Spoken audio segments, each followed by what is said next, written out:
Welcome to tutorial 22, where we're going to be looking at binary counters.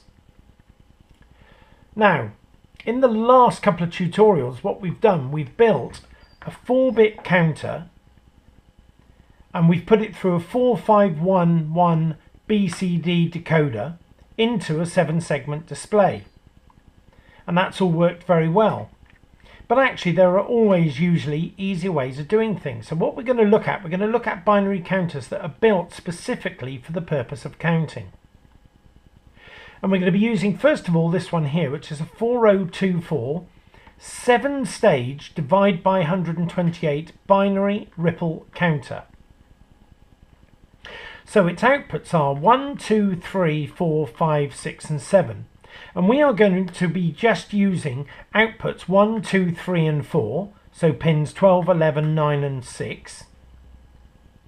And they will be the equivalent of our previous example where we used the D-type flip-flops, and we used 4 D-type flip-flops. So you can argue that in fact this one chip has 7 D-type flip-flops built into it. And also, instead of using a switch that we press with a debounce circuit, and every time we press it, it increases the count, we're going to be putting a clock frequency into here. We could use a switch, but we're going to make life a little bit easier for ourselves. So we're going to be using a frequency generator to provide a clock pulse. We have one other pin here that we don't really know about, and it's the reset pin, because it needs to be connected somewhere. So you should always refer to your data sheets. So if we have a little look at the data sheet for 4024, it tells you almost immediately here the reset input is normally held at ground. So that's what we want to do. We want to put pin 2 down to ground. So let's look at a couple of things. Our circuit. We are first of all going to have a frequency generator. That's going to feed into the clock on a 4024,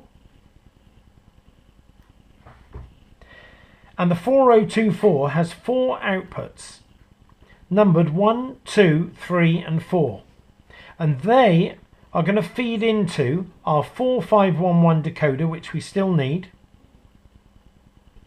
And it's going to feed into the inputs D1, D2, D4 and D8, which are all the equivalent of, if you like, A, B, C and D when we were drawing our flip-flops.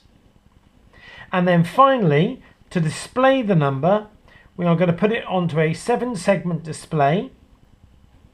So we have those 7 lines going to it there.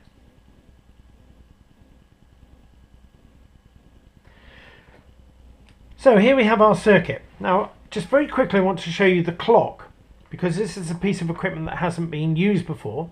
This is a frequency generator. It's like pressing a switch. But sometimes we can't press a switch fast enough, and also, as we know, it does bounce a little bit. So what I've done, this is the output of my frequency generator. I'm not going to go into working out frequencies and things like that right at the moment. But here is my display. I can increase the frequency and I can decrease the frequency. I can do that a number of ways. At the moment, the frequency here is, well, this is on the scale 1 kiloohms, and therefore it is at 2.199. Top light is K, bottom light is Hertz. So 2199 Hertz, 2.199 kilohertz. That's what we're seeing there. We don't want anything anywhere near as quick as that. We really want to be able to see our count, because remember that would be far too quick. So I'm going to change the frequency down to about 1 Hertz. So now I'm on the 1 Hertz scale. You will have immediately seen that now flickering, which means you can see it a bit easier. I'm going to turn this down as well. There we go. And now I'm on about, that's on millihertz. There we go. I'm on about 1 Hertz, 1 Hertz. And you can see there it goes high, low, at a rate of about once per second. So now I'm going to feed that into my circuit, and that goes to the clock pin of the 4024, which is pin 1. Now I'm going to connect my power up and let's see what happens.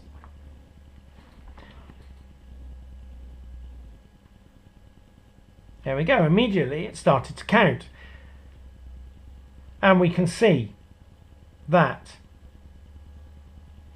it went blank. And if you remember from the previous example, that's because it's counting bigger than 9. 10, 11, 12, 13, 14, 15, 0. There we go. One last thing before we move on. Let's have a quick look at that clock pulse, because you will notice that the number changes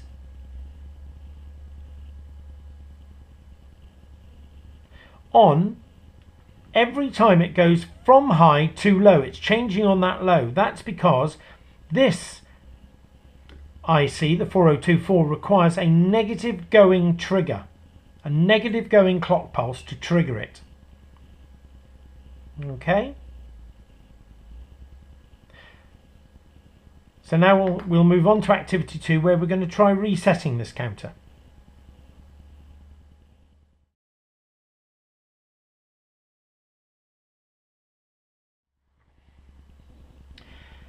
So in activity 2, what we're going to do, we're going to have a look at how we can reset our binary counters so that it counts only up to 9.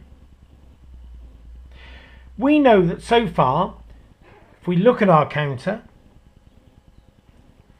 it counts up to 9, and then it counts beyond 9, but we can't see it because it's a double digit, as so. So what we want to do, we want to count to 9 and then reset back to 0. And whenever you reset a counter, it will go back to 0 automatically.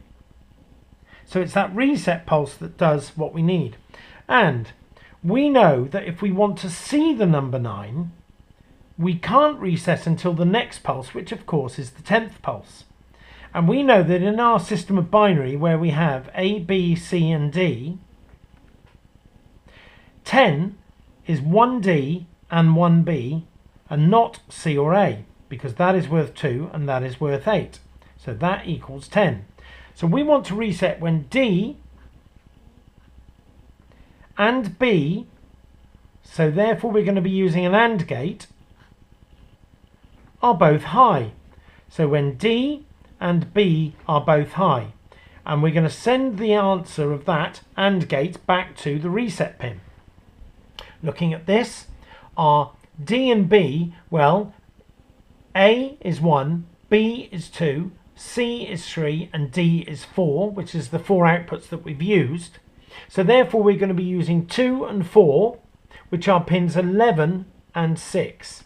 So this is going to be pin 11 and pin 6 from the 4024. And on our AND gate it'll be pins 1 and 2, and we're going to be using the output as 3. And that will go back to the reset pin of the 4024, which of course is pin 2.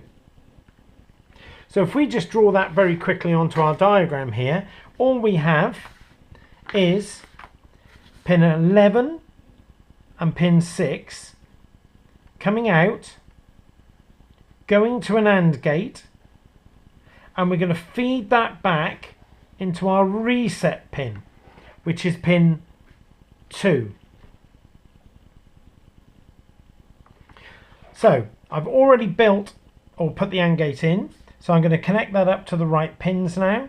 That's 1, that is D, and now here's the output of the AND gate, which of course needs to go to the reset pin, but I need to remove the existing wire that's holding reset down to ground, because we can't have any conflict, because when this goes high we don't want it going directly to ground, and I'm going to connect it up. And hopefully this will count 0 to 9 and back to 0.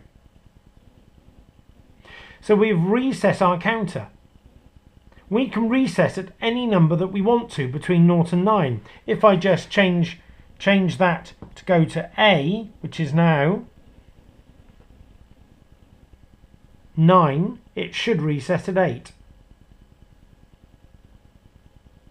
And it does. So I'll put it back to 9.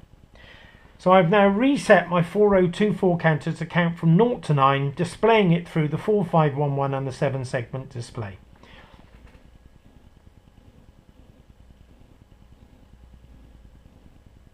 Now I'd just like to make one quick point about the 4024 counter, which we know is a divide by 128. The reason being because it is a 7-stage counter. A, B, C, D, E, F and G. We have only been using A, B, C and D, which the outputs are actually numbered 1, 2, 3, 4, 5, 6 and 7, which is why it's a 7-stage counter. But as we know also, they represent 1, 2, 4, 8, 16, 32 and 64. Why is this a divide by 128 binary counter? Because the next stage would be 128, and if you add all these up they equal 127, plus of course you have 0, which is another stage, so 127 plus that extra stage equals 128. So it's a divide by 128 counter. This is the end of activity 2.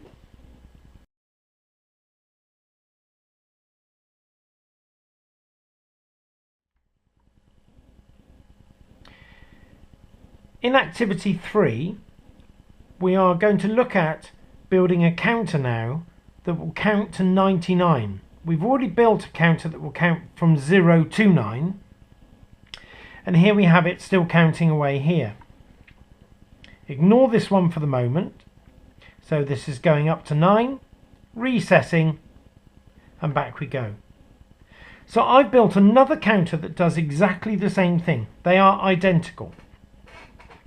And if I connect the clock of the second one to the clock of the first one, i.e. from my frequency generator, you should see that both counters now count from 0 to 9 and reset.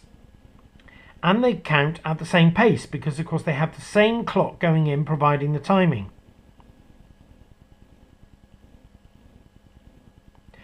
The only difference being they are counting at a different rate because I started them on a different count. If I were to start them both on 0, in fact let's just turn that off, turn that back on. It depends exactly where they start really. You can't guarantee that, you need to reset them at the beginning. So there is our first circuit that we've already seen, and now I have a second circuit, but this time what I want to do is not to provide the frequency generator to feed directly into the clock. I want, because I'm going to be counting in tens and units, I want the output of this one when it reaches 9 to increment this one in the way that we would normally count. So in our units column we would count 0, 1, 2, 3, 4, 5, 6, 7, 8, 9. Then that goes back to 0 and that will go to 1. And then we would go down to 9 again, and then that would go 0, 2. So what I want to do, I want to use every time this gets to 9, and on the next pulse this one. And that's easy because of course we have already done that. We are on the 10th pulse, we are resetting this counter. So if we now use that pulse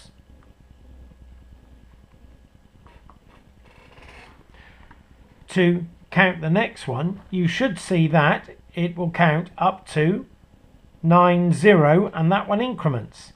So next count 9, 0, that will go to 9. Next 9, 0, of course this one will reset now back to 0. So we are counting up to 99. And if I just increase the pace of this, so I'm at a frequency of 20 Hertz,